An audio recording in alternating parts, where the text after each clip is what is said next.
बिल्लाहिमिनश्शैतानिर्रजीम बिस्मिल्लाहिर्रहमानिर्रहीम अल्लाहुम्मा सल्लि अला मुहम्मद व आले मुहम्मद सय्यदना करीम सल्लल्लाहु अलैहि वसल्लम या हय्यु या क़य्यूम। किसान दोस्तों, एक बड़ा ही खूबसूरत प्लॉट जिहड़ा नहीं नज़र च गुजरिया ते मेरा दिल कीता मैं तुहानूं दिखावां। अच्छा, एक बड़े अच्छे तरीके दे नाल काश्त कीती गई जगह वा। पिछले साल इत्थे नाल भट्ठा हैगा, तुसीं देख सकदे हो। ते तुहानूं पता ही है कि भट्ठे दे आंढ गुआंढ जिहड़ियां ज़मीनां ओह एवें दियां ही होंदियां, उच्चियां नीवियां। देखो मैं उच्ची जगह ते खड़ा उत्तों बना रहा, वो सारी दूर तक तुहानूं नज़र आ रहा। इत्थों ਚੱਕ के ਅਸੀਂ ਇੱਟਾਂ बना के ते शहर आबाद करते ते ਜ਼ਰੀ ਜ਼ਮੀਨਾਂ ਦਾ ਇਹਨਾਂ ਨੇ ਬੇੜਾ ਗਰਕ ਕਰਤਾ। ਅੱਛਾ खैर, गल जिहड़ी करन वाली सी ਉਹ ਇਹ ਸੀ कि ਇਹ ਜ਼ਮੀਨ ਮੇਰੇ ਸਾਹਮਣੇ पिछले साल जिहड़ी ने इत्थे मिट्टी पा के ना दोबारा रेत दे उत्ते ते काश्तकारी शुरू की गई। तो पिछले साल कणक इत्थे बड़ी भैड़े जे रंग की, जनाब पीले जी रंग की कणक होनी, जिन्हें देखना उन्हें कहना देखो यार कणक। तो साइयां दे जींदे सी ते इन्हां ने जनाब माशाअल्लाह मेहनत की, रेह पाई, ये जिप्सम पाया उन्होंने और गोबर वालियां खादां शादां उन्होंने पा के इनू तैयार किया। और यह देखो माशाअल्लाह जी ड्रिल की उन्होंने, यह कणक इस साल उन्होंने ड्रिल की है। यह तुहानूं तरतीब च नज़र आ रही है ना, तरतीब चौड़े पत्ते वाला गंद बहुत ज़्यादा हो गया नज़र आ रहा तुहानूं। ज़ाहिर है इनू पहला पानी लग चुकिया वा और पहले पानी तो बाद तकरीबन इनू 10-12 दिन हो चुके हैं।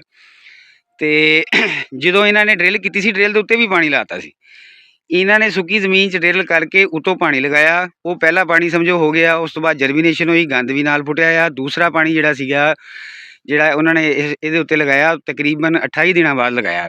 और यह बूटा मारन की सलाहियत देखो। और यह ड्रिल जिहड़ी है सीधियां लाइनां बनियां, कणक माशाअल्लाह जान च खड़ी है। और देख के खुशी हुई कि लोग शौक दे नाल जिहड़े फसल पालदे आ ते बड़ा मज़ा आंदा। यकीन करो भी इस बंदे जिस बंदे की फसल है देख के मतलब तुसी ओदी मेहनत नूं दाद दिते बगैर रह ही नहीं सकते। जे तुहानूं मैं इसी गंदम दे ओपोजिट साइड ते गंदम दिखावां, नज़र आ रही देखो, और तुहानूं अगर जे क्लोज कर रहे हो दरख्तां दे अगे वो पंड जी पई तो अगले पासे पीली पीली जी कणक है।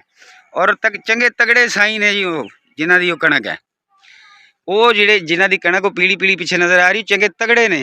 वो जिहड़ी भी खाद स्प्रे जान मौके ते लैके पा सकते हैं, लेकिन पाते ही नहीं, मेहनत नहीं करते। चौधरी साहब होए ने ए बंदे ने देखो एक ज़मीन बिल्कुल वीरान जी जगह सी जनाब, इत्थे तसवर नहीं सी हो सकता कि ये उत्ते एड्डी सोहनी फसल हो सकती है। पिछले साल तक इत्ते जी कणक है वो पीले रंग की भैड़ी जी, मेरे हिसाब नाल पिछले साल भी लोगों की 50-55 आम एवरेज आई है, तो उदों वो 35-40 मन आई सी। ए हुण कणक दे बूटा मारन की सलाहियत देखो। तुहानूं कैमरा इंसानी अख जिन्ना तो क्लोज करके नहीं दिखा सकता, कैमरा है अख अल्लाह दी बनाई है। तो यह जो मैं इत्थों देख रहा कोशिश करदा भी तुहानूं दिखावां, बहुत शानदार, बहुत शानदार। मेहनत में अजमत, आ ट्रैक्टर ट्रालियां ते लिखिया बड़ी दा, यह देख लो अजमत है जी, मेहनत। अल्लाह मेहनत रखने वाला नहीं। अल्लाह ताला आपके और मेरे रिज़्क़ में इजाफ़ा फरमाए, आपको और मुझे आसानियाँ तकसीम करने का शरफ़ अनायत फरमाए। जज़ाकल्लाह।